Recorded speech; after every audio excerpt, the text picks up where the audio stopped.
Everybody want to know about Bobby Knight? Yes. Okay. Well, Bobby Knight, obviously, he recruited me. I originally, my school of choice coming out of college wasn't Ohio State. It was actually North Carolina. I wanted to play for Dean Smith. And Dean Smith, I went to visit North Carolina, and Dean Smith, he said, Lawrence, you're probably the most intelligent athlete that I've ever had here who's actually sat down. We'd go over a film study, and I would say, no, you guys are about to do this, this, this, and I would tell him what they were going to do before they actually did it, actually showed me. But he says, you know, you got to stay in the dorm for 2 years. And I said, Coach Smith, I can't stay in the dorm. He says, well, we met Michael Jordan and Sam Perkins and James Worthy and all these great athletes have stayed in the dorm for 2 years. And I said, I can't stay in the dorm.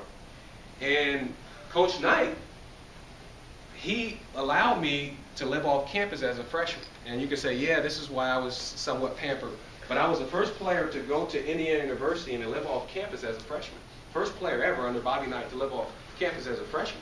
And Coach Knight wanted to coach me really bad. He said, Lawrence, in all of my years, you're probably, I've never wanted to coach a player as bad as you, someone who has been misunderstood like me, someone who's very intelligent, someone who's very talented.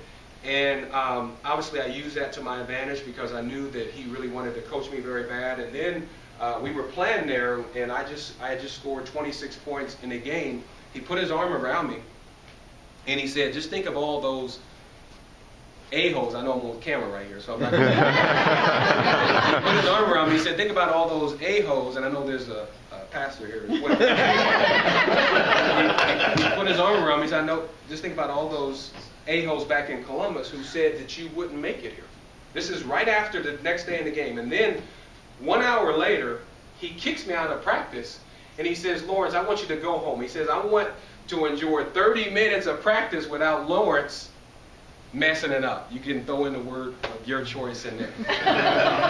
And it was amazing because Coach Knight was one of the guys, whenever he gave you a compliment, he followed it up with a critique. It was never a compliment only by itself.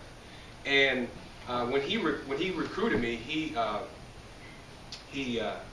walked around me. We were at my high school. He walked around me, and I was sitting in a chair, and he walked around me, and he says, you know, I heard you were a monumental pain in the, you know what? And he says, that's okay, because everyone thinks about me in that same light.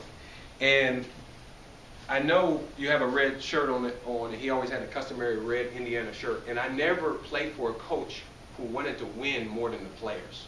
That was scary. It was really scary, in that his mind was incredible, like a computer. He could tell you exactly everything you did from the moment from the beginning of the game to the end of the game.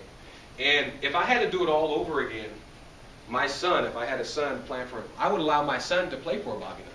Because growing up the way I did, no father figure, having someone yell at me, first of all, if you put your hands on me, that's going to be the last time you put your hands on me. I didn't really know how to process someone who was a disciplinarian. So my son, I would allow him to play for Bobby Knight or Mike Krzyzewski. And there are a lot of other stories about Bobby Knight I'd like to share, but I'm not going to share those.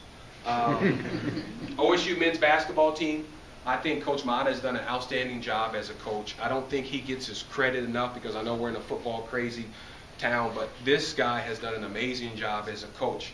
And I think if he could just get guys to stay 2 years, I would love to see players stay for at least 2 years. I would love to see that.